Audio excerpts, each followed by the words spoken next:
بسم الله الرحمن الرحيم ياسين والقرآن الحكيم إنك لمن المرسلين على صراط مستقيم تنزيل العزيز الرحيم لتنذر قوما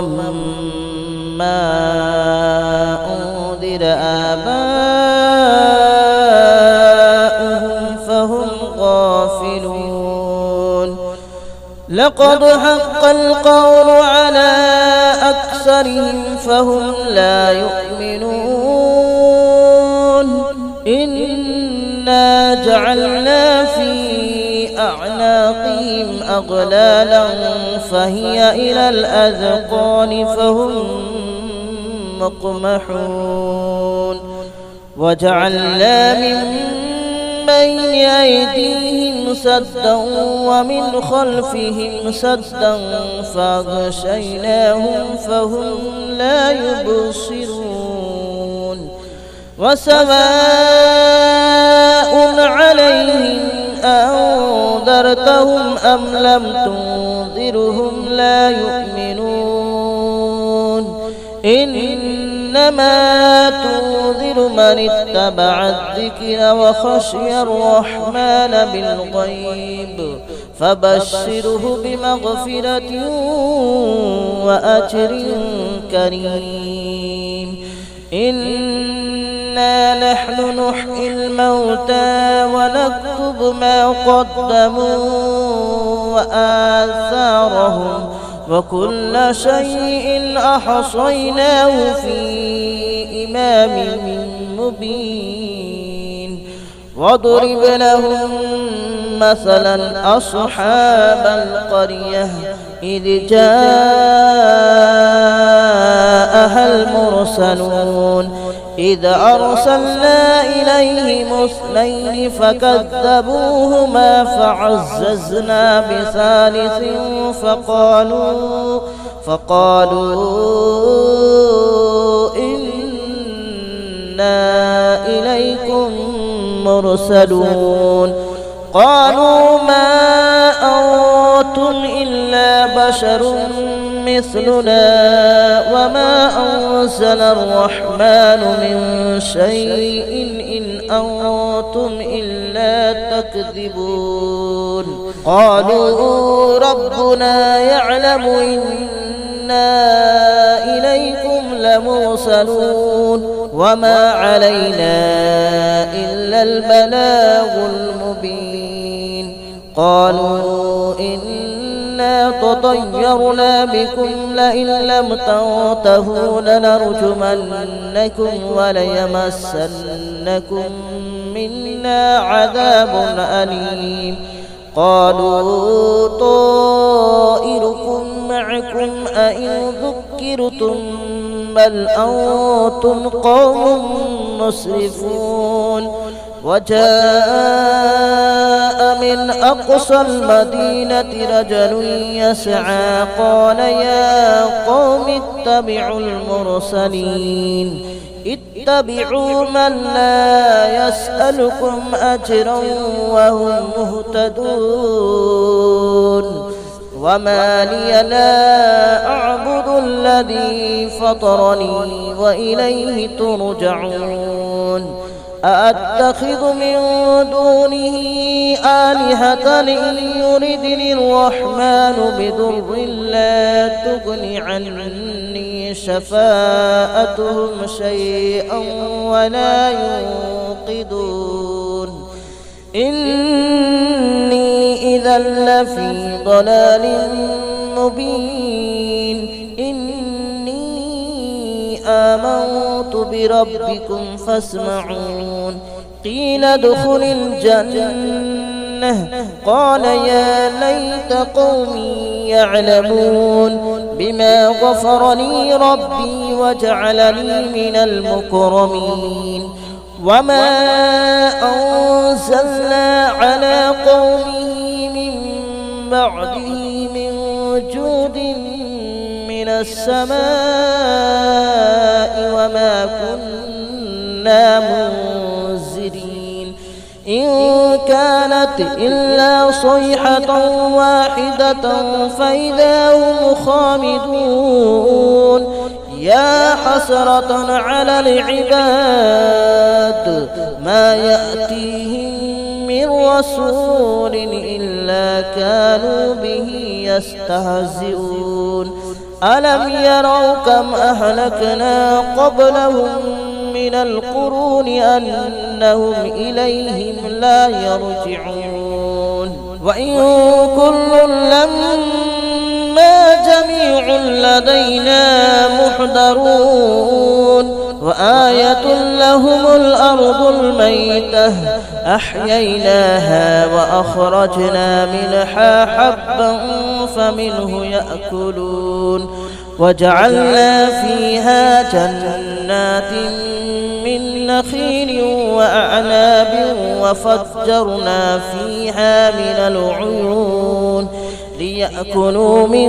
ثمره وما عملته أيديهم أفلا يشكرون سبحان الذي خلق الأزواج كلها مما تنبت الأرض ومن أنفسهم ومما لا يعلمون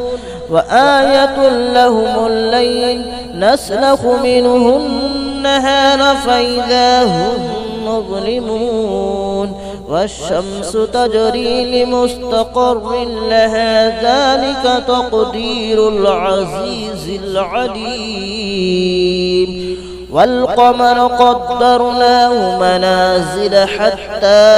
عاد كالعرجون القديم لا الشمس ينبغي لها أن تدرك القمر ولا الليل سابق النهار وكل في فلك يسبحون وآية لهم ألا حملنا ذريتهم في الفلك المشحون وخلقنا لهم من مثله ما يركبون وإن نشأ نغرقهم فلا صريخ لهم ولا هم ينقذون إلا رحمة منا ومتاعا إلى حين وإذا قيل لهم اتقوا ما بين أيديكم وما خلفكم لعلكم ترحمون وما تأتيهم من آية من آيات ربهم إلا كانوا عنها معرضين وإذا قيل لهم أنفقوا مما رزقكم الله قال الذين كفروا للذين آمنوا أنطعم من لو يشاء الله أطعمه إن أنتم إلا في ضلال مبين ويقولون متى هذا الوعد إن كنتم صادقين ما ينظرون إلا صيحة واحدة تأخذهم وهم يخصمون فلا يستطيعون توصية ولا إلى أهلهم يرجعون ونفخ في الصور فإذا هم من الأجداث إلى ربهم ينسلون قالوا يا ويلنا من بعثنا من مرقدنا هذا ما وعد الرحمن وصدق المرسلون إن كانت إلا صيحة واحدة فإذا هم جميع لدينا محضرون فاليوم لا تظلم نفس شيئا ولا تجزون إلا ما كنتم تعملون إن أصحاب الجنة اليوم في شغل فاكهون هم وأزواجهم في ظلال على الأرائك متكئون لهم فيها فاكهة ولهم ما يدعون سلام قولا من رب رحيم وامتازوا اليوم أيها المجرمون ألم أعهد إليكم يا بني آدم ألا تعبدوا الشيطان ألم أعهد إليكم يا بني آدم ألا تعبدوا الشيطان إنه لكم عدو مبين وأن اعبدوني هذا صراط مستقيم ولقد أضل منكم جبلا كثيرا أفلم تكونوا تعقلون هذه جهنم التي كنتم توعدون اصلوها اليوم بما كنتم تكفرون اليوم نختم على أفواههم وتكلمنا أيديهم وتشهد أرجلهم بما كانوا يكسبون ولو نشاء لطمسنا على أعينهم فاستبقوا الصراط فأنى يبصرون ولو نشاء لمسخناهم على مكانتهم فما استطاعوا مضيا ولا يرجعون ومن نعمره ننكسه في الخلق أفلا يعقلون وما علمناه الشعر وما ينبغي له إن هو إلا ذكر وقرآن مبين لينذر من كان حيا ويحق القول على الكافرين أولم يروا أنا خلقنا لهم مما عملت أيدينا أنعاما فهم لها مالكون وذللناها لهم فمنها ركوبهم ومنها يأكلون ولهم فيها منافع ومشارب أفلا يشكرون واتخذوا من دون الله آلهة لعلهم ينصرون لا يستطيعون نصرهم وهم لهم جند محضرون فلا يحزنك قولهم إنا نعلم ما يسرون وما يعلنون أولم يرى الإنسان أنا خلقناه من نطفة فإذا هو خصيم مبين وضرب لنا مثلا ونسي خلقه قال من يحيي العظام وهي رميم قل يحييها الذي أنشأها أول مرة وهو بكل خلق عليم الذي جعل لكم من الشجر الأخضر نارا فإذا أنتم منه توقدون أوليس الذي خلق السماوات والأرض بقادر على أن يخلق مثلهم بلى وهو الخلاق العليم إنما أمره إذا أراد شيئا أن يقول له كن فيكون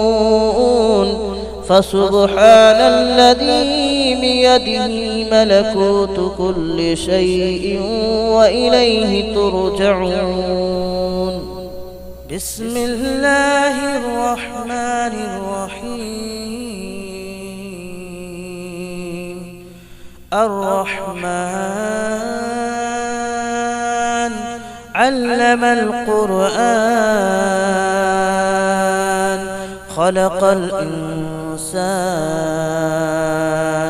علمه البيان.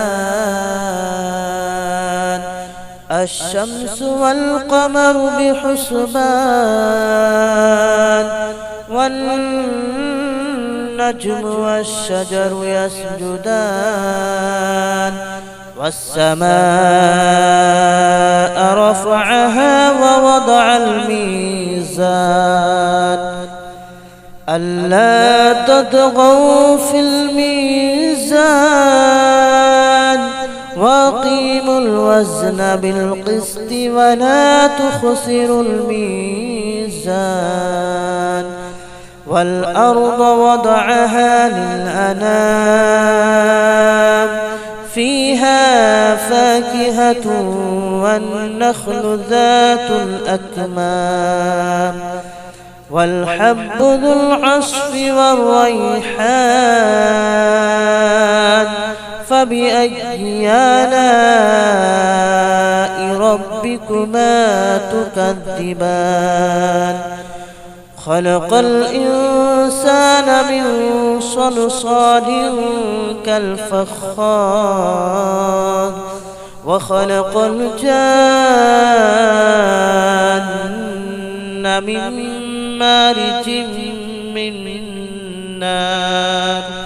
فبأي آلاء ربكما تكذبان. رب المشرقين ورب المغربين. فبأي آلاء ربكما تكذبان. مرج البحرين يلتقيان بينهما برزخ لا يبغيان. فبأي آلاء ربكما تكذبان. يخرج منهما اللؤلؤ والمرجان. فبأي آلاء ربكما تكذبان. وله الجوار المنشآت في البحر كالأعلام. فبأي آلاء ربكما تكذبان. كل من عليها فان ويبقى وجه ربك ذو الجلال والإكرام. فبأي آلاء ربكما تكذبان. يسأله من في السماوات والأرض كل يوم هو في شأن. فبأي آلاء ربكما تكذبان. سنفرغ لكم أيها الثقلان. فبأي آلاء ربكما تكذبان. يا معشر الجن والإنس إن استطعتم أن تنفذوا من أقطار السماوات والأرض فانفذوا لا تنفذون إلا بسلطان. فبأي آلاء ربكما تكذبان. يرسل عليكما شواظ من نار ونحاس فلا تنتصران. فبأي آلاء ربكما تكذبان. فإذا انشقت السماء فكانت وردة كالدهان فبأي آلاء ربكما تكذبان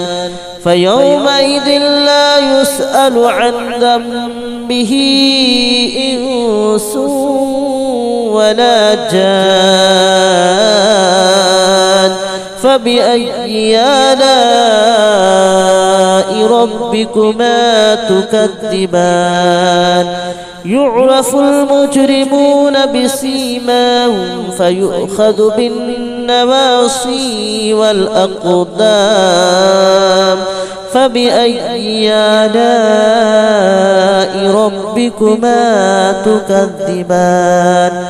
هذه جهنم التي يكذب بها المجرمون يطوفون بينها وبين حميم آن فبأي آلاء ربكما تكذبان ولمن خاف مقام ربه جنتان فبأي آلاء ربكما تكذبان ذواتا أفنان فبأي آلاء ربكما تكذبان فيهما عينان تجريان فبأي آلاء ربكما تكذبان فيهما من كل فاكهة زوجان فبأي آلاء ربكما تكذبان متكئين على فرش مطائنها من استبرق وجنى الجنتين دان فبأي آلاء ربكما تكذبان فيهن قاصرات الطرف لم يطمثهن إنس قبلهم ولا جان فبأي آلاء ربكما تكذبان كأنهن الياقوت والمرجان فبأي آلاء ربكما تكذبان هل جزاء الإحسان إلا الإحسان فبأي آلاء ربكما تكذبان ومن دونهما جنتان فبأي آلاء ربكما تكذبان مدهامتان فبأي آلاء ربكما تكذبان فيهما عينان نضاختان فبأي آلاء ربكما تكذبان فيهما فاكهة ونخل ورمان فبأي آلاء ربكما تكذبان فيهن خيرات حسان فبأي آلاء ربكما تكذبان حور مقصورات في الخيام فبأي آلاء ربكما تكذبان لم يطمثهن إنس قبلهم ولا جان فبأي آلاء ربكما تكذبان متكئين على رفرف خضر وأبقري حسان فبأي آلاء ربكما تكذبان تبارك اسم ربك ذي الجلال والإكرام بسم الله الرحمن الرحيم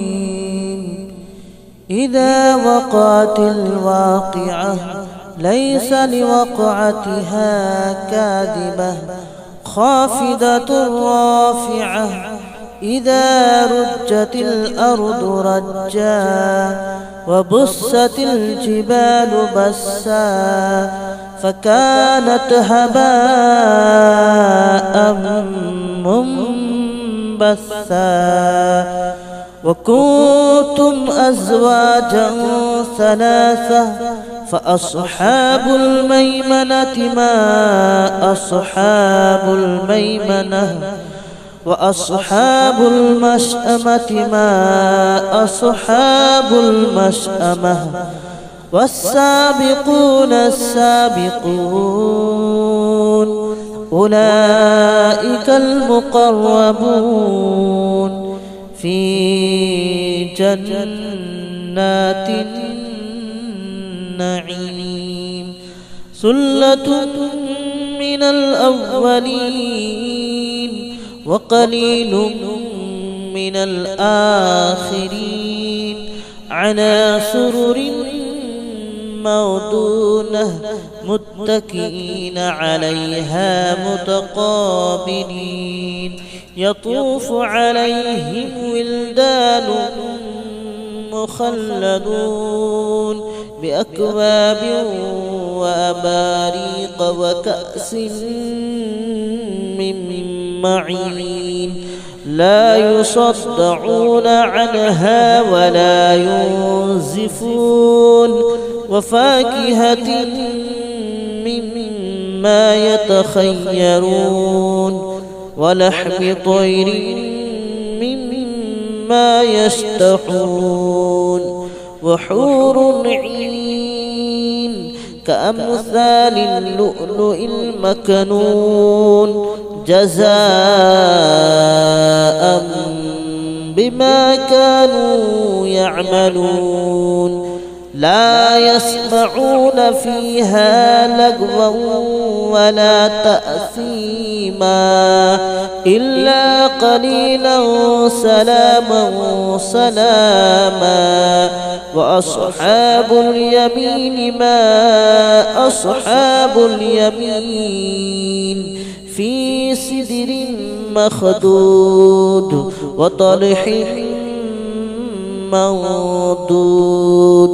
وظل ممدود وماء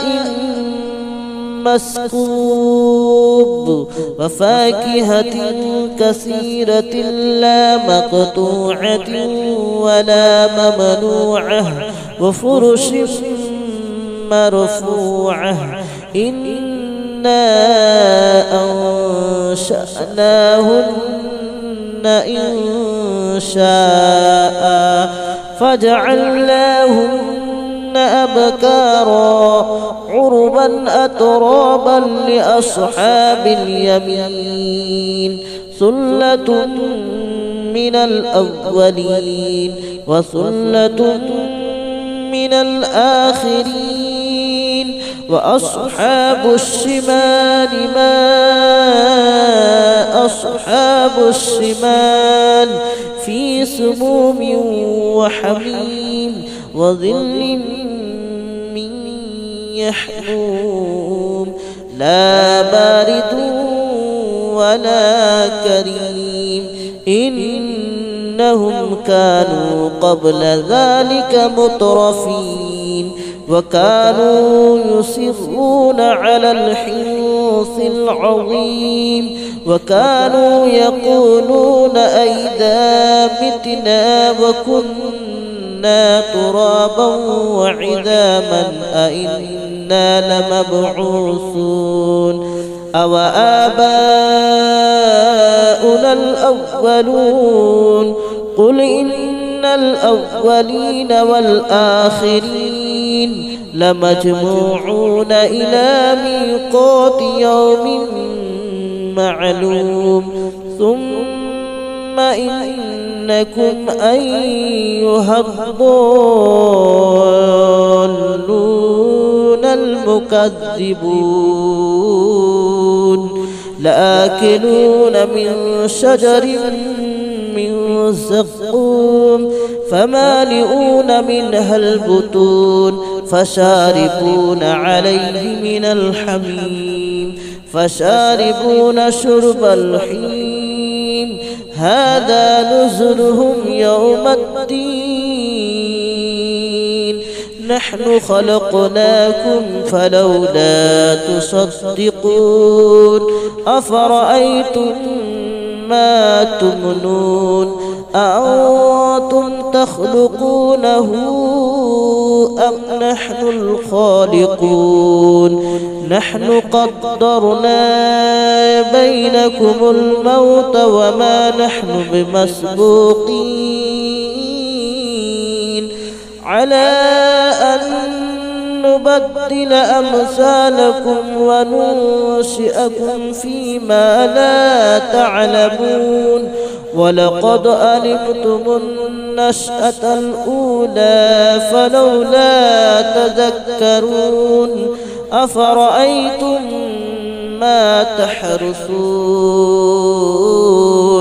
أأنتم تزرعونه أم نحن الزارعون لو نشاء لجعلناه هطاما فظلتم تفكهون إنا لمغرمون بل نحن محرومون أفرأيتم الماء الذي تشربون أأنتم أنزلتموه من المزن أم نحن المنزلون لو نشاء جعلناه أجاجا فلولا تشكرون أفرأيتم النار التي تورون أأنتم أنشأتم شجرتها أم نحن المنشئون نحن جعلناها تذكرة ومتاعا للمتقين نحن جعلناها تذكرة ومتاعا للمقوين فسبح باسم ربك العظيم فلا أقسم بمواقع النجوم وإنه لقسم لو تعلمون عظيم إنه لقرآن كريم في كتاب مكنون لا يمسه إلا المطهرون تنزيل من رب العالمين أفبهذا الحديث أنتم مدهنون وتجعلون رزقكم أنكم تكذبون فلولا إذا بلغت الحلقوم وأنتم حينئذ تنظرون ونحن أقرب إليه منكم ولكن لا تبصرون فلولا إن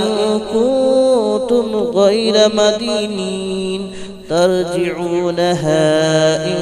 كنتم صادقين فأما إن كان من المقربين فروح وريحان وجنة جنة نعيم وأما إن كان من أصحاب اليمين فسلام لك من أصحاب اليمين وأما إن كان من المكذبين الضالين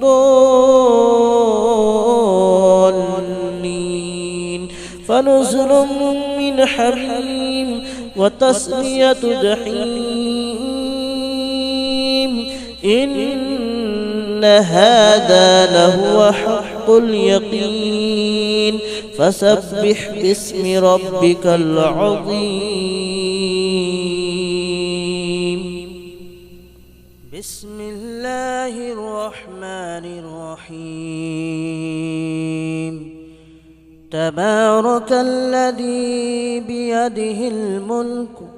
وهو على كل شيء قدير الذي خلق الموت والحياة ليبلوكم أيكم أحسن عملا وهو العزيز الغفور الذي خلق 7 سماوات طباقا ما ترى في خلق الرحمن من تفاؤت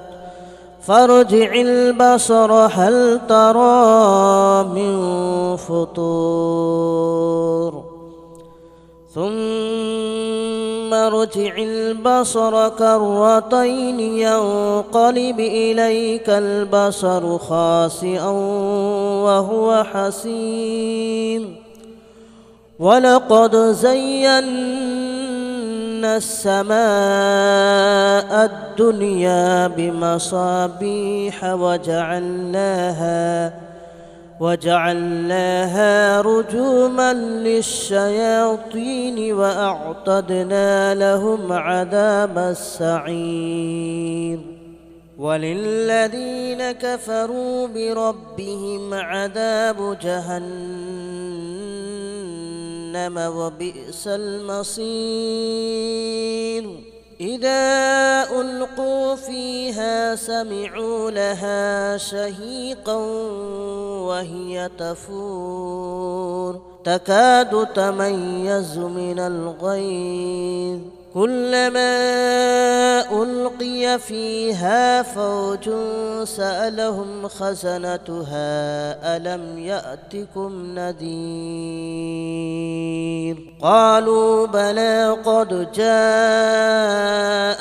نذير فكذبنا وقلنا ما نزل الله من شيء إن أنتم إلا في ضلال كبير وقالوا لو كنا نسمع أو نعقل ما كنا في أصحاب السعير فاعترفوا بذنبهم فسحقا لأصحاب السعير إن الذين يخشون ربهم بالغيب لهم مغفرة وأجر كبير وأسروا قولكم أو اجهروا به إنه عليم بذات الصدور ألا يعلم من خلق وهو اللطيف الخبير هو الذي جعل لكم الأرض ذلولا فامشوا في مناكبها وكلوا من رزقه وإليه النشور أأمنتم من في السماء أن يخسف بكم الأرض فإذا هي تمور أم أمنتم من في السماء أن يرسل عليكم حاسبا فستعلمون كيف نذير ولقد كذب الذين من قبلهم فكيف كان نكير أولم يروا إلى الطير فوقهم صافات ويقبضن ما يمسكهن إلا الرحمن إنه بكل شيء بصير أمن هذا الذي هو جند لكم ينصركم من دون الرحمن إن الكافرون إلا في غرور أمن هذا الذي يرزقكم إن أمسك رزقه بل لجوا في عتو ونفور أفمن يمشي مكبا على وجهه أهدى أمن يمشي سويا على صراط مستقيم قل هو الذي أنشأكم وجعل لكم السمع والأبصار والأفئدة قليلا ما تشكرون قل هو الذي ذرأكم في الأرض وإليه تحشرون ويقولون متى هذا الوعد إن كنتم صادقين قل إنما العلم عند الله وإنما أنا نذير مبين فلما رأوه زلفة سيئت وجوه الذين كفروا وقيل هذا الذي كنتم به تدعون قل أرأيتم إن أهلكني الله ومن معي أو رحمنا فمن يجير الكافرين من عذاب أليم قل هو الرحمن آمنا به وعليه توكلنا فستعلمون من هو في ضلال مبين قل أرأيتم إن أصبح ماؤكم غورا فمن يأتيكم بماء معين بسم الله الرحمن الرحيم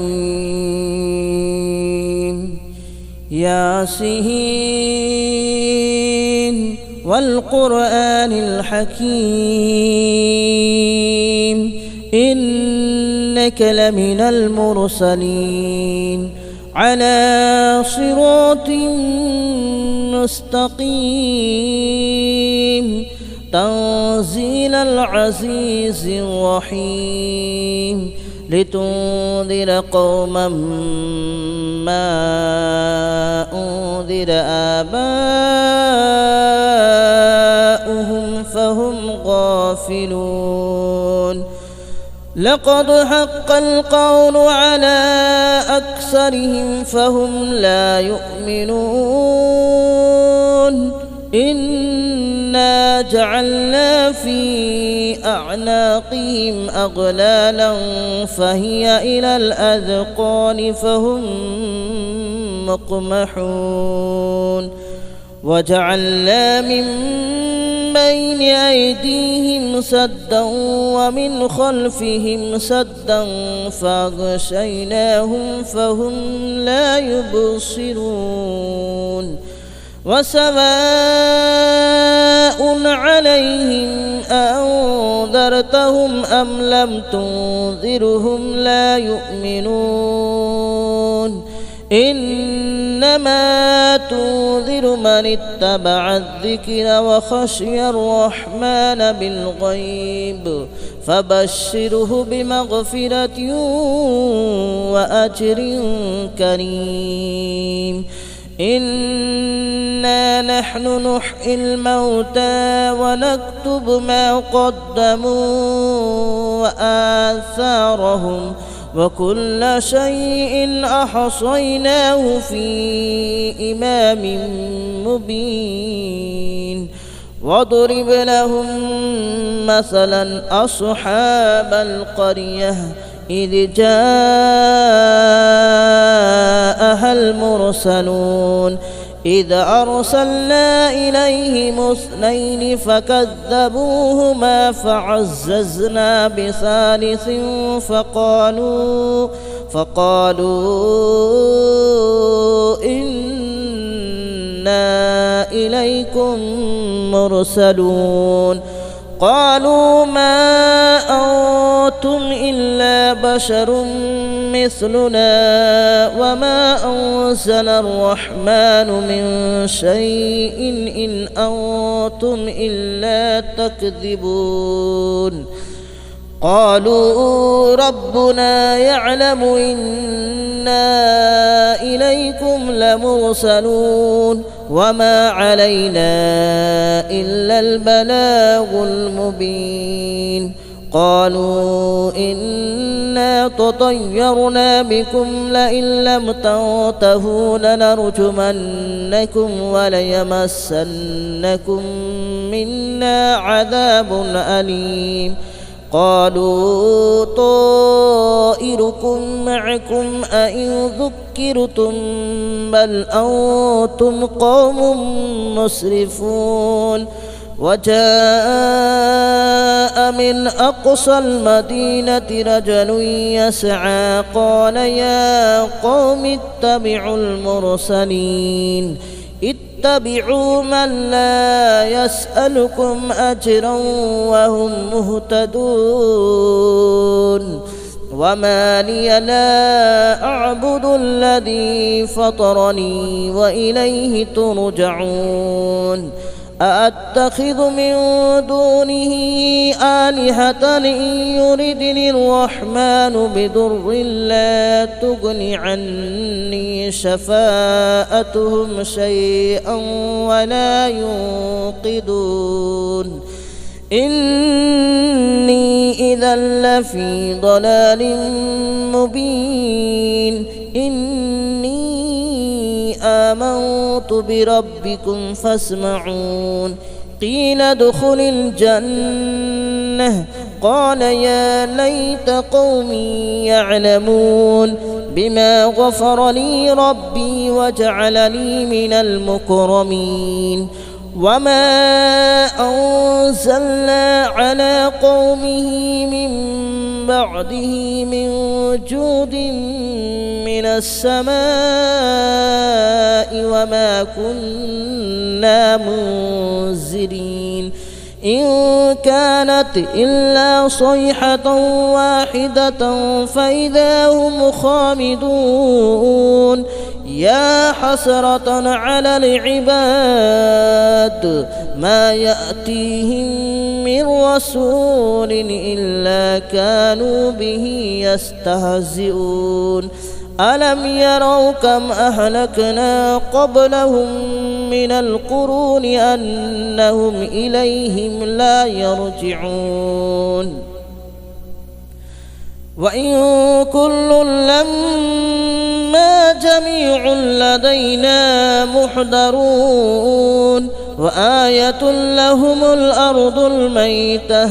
أحييناها وأخرجنا منها حبا فمنه يأكلون وجعلنا فيها جنات من نخيل وأعناب وفجرنا فيها من العيون ليأكلوا من ثمره وما عملته أيديهم أفلا يشكرون سبحان الذي خلق الأزواج كلها مما تنبت الأرض ومن أنفسهم ومما لا يعلمون وآية لهم الليل نسلخ منه النهار فإذا هم مظلمون والشمس تجري لمستقر لها ذلك تقدير العزيز العليم والقمر قدرناه منازل حتى عاد كالعرجون القديم لا الشمس ينبغي لها أن تدرك القمر ولا الليل سابق النهار وكل في فلك يسبحون وآية لهم ألا حملنا ذريتهم في الفلك المشحون وخلقنا لهم من مثله ما يركبون وإن نشأ نغرقهم فلا صريخ لهم ولا هم ينقذون إلا رحمة منا ومتاعا إلى حين وإذا قيل لهم اتقوا ما بين أيديكم وما خلفكم لعلكم ترحمون وما تأتيهم من آية من آيات ربهم إلا كانوا عنها معرضين وإذا قيل لهم أنفقوا مما رزقكم الله قال الذين كفروا للذين آمنوا أنطعم من لو يشاء الله أطعمه إن أنتم إلا في ضلال مبين ويقولون متى هذا الوعد إن كنتم صادقين ما ينظرون إلا صيحة واحدة تأخذهم وهم يخصمون فلا يستطيعون توصية ولا إلى أهلهم يرجعون ونفخ في الصور فإذا هم من الأجداث إلى ربهم ينسلون قالوا يا ويلنا من بعثنا من مرقدنا هذا ما وعد الرحمن وصدق المرسلون إن كانت إلا صيحة واحدة فإذا هم جميع لدينا محضرون فاليوم لا تظلم نفس شيئا ولا تجزون إلا ما كنتم تعملون إن أصحاب الجنة اليوم في شغل فاكهون هم وأزواجهم في ظلال على الأرائك متكئون لهم فيها فاكهة ولهم ما يدعون سلام قولا من رب رحيم وامتازوا اليوم أيها المجرمون ألم أعهد إليكم يا بني آدم ألا تعبدوا الشيطان ألم أعهد إليكم يا بني آدم ألا تعبدوا الشيطان إنه لكم عدو مبين وأن اعبدوني هذا صراط مستقيم ولقد أضل منكم جبلا كثيرا أفلم تكونوا تعقلون هذه جهنم جهنم التي كنتم توعدون اصلوها اليوم بما كنتم تكفرون اليوم نختم على أفواههم وتكلمنا أيديهم وتشهد أرجلهم بما كانوا يكسبون ولو نشاء لطمسنا على أعينهم فاستبقوا الصراط فأنى يبصرون ولو نشاء لمسخناهم على مكانتهم فما استطاعوا مضيا ولا يرجعون ومن نعمره ننكسه في الخلق أفلا يعقلون وما علمناه الشعر وما ينبغي له إن هو إلا ذكر وقرآن مبين.